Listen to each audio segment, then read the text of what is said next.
Hey everyone, welcome back to our channel another new blog. ছোট কাকার বার্থডেতে কি সেলিব্রেশন করলাম সেটাই তোমাদের সাথে শেয়ার করব। সকালের মেনুতে ছিল মাছের মাথা দিয়ে মুগের ডাল, তার সাথে ছিল আলু ভর্তা ও তার সাথে ছিল ডিম সেদ্ধ।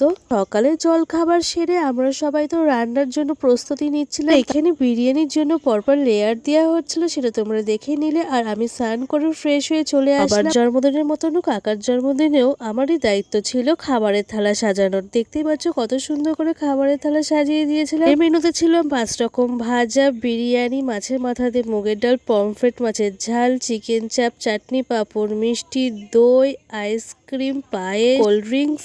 আমার তো সাজানো প্রায় কমপ্লিট, তোমরা তো দেখেই নিলে। আর এইখানে দেখতে পাচ্ছ সবাই আমরা অপেক্ষা করছি কখন কাকা এসে বসবে। তো তোমরা দেখেই নিলে, বাবা আসলো, কাকাকে প্রথমে আশীর্বাদ করে নিল।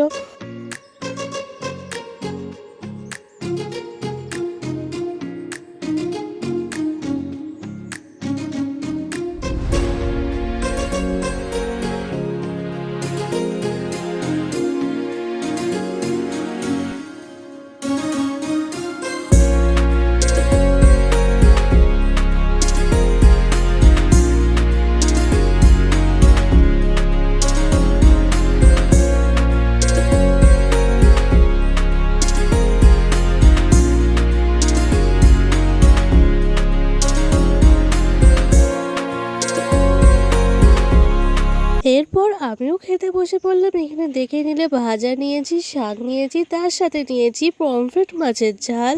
রান্নাগুলো সত্যি খুবই সুন্দর হয়েছিল সবকটা রান্না। আর এখানে তো কাকির হাতে সব থেকে স্পেশাল মেনু হচ্ছে চিকেন চাপ, চিকেন বিরিয়ানি। কাকিমণির হাতের এই চিকেন চাপ আর চিকেন বিরিয়ানি খেলে না আর কোনো রেস্টুরেন্টে তোমাদের চিকেন বিরিয়ানি, চিকেন চাপ খেতে লাগবে না। খুব সুন্দর, খুব টেস্টি করে রান্না করে কাকিমণি। আর তার সাথে মোমোটাও খুব সুন্দর করে, সেটাও তোমাদের আগে আমি তোমাদের সাথে শেয়ার করেছিলাম। আর আমি তো খুব মজা করে খেয়েছিলাম। আর আমার তো বিরিয়ানি খেতে খুবই ভালো লাগে। আর শেষ পাতে ছিল চাটনি, পাঁপড়, মিষ্টি, আইসক্রিম ও তার সাথে ছিল কোল্ড ড্রিঙ্কস। ছোট কাকায়ের বার্থডেতে সন্ধ্যেবেলায় কিভাবে সেলিব্রেশন করলাম সেটাই আমি তোমাদের সাথে শেয়ার করবো থার্ড পার্ট মিনি ব্লগে। তো দেখা হচ্ছে নেক্সট মিনি ব্লগে। টাটা।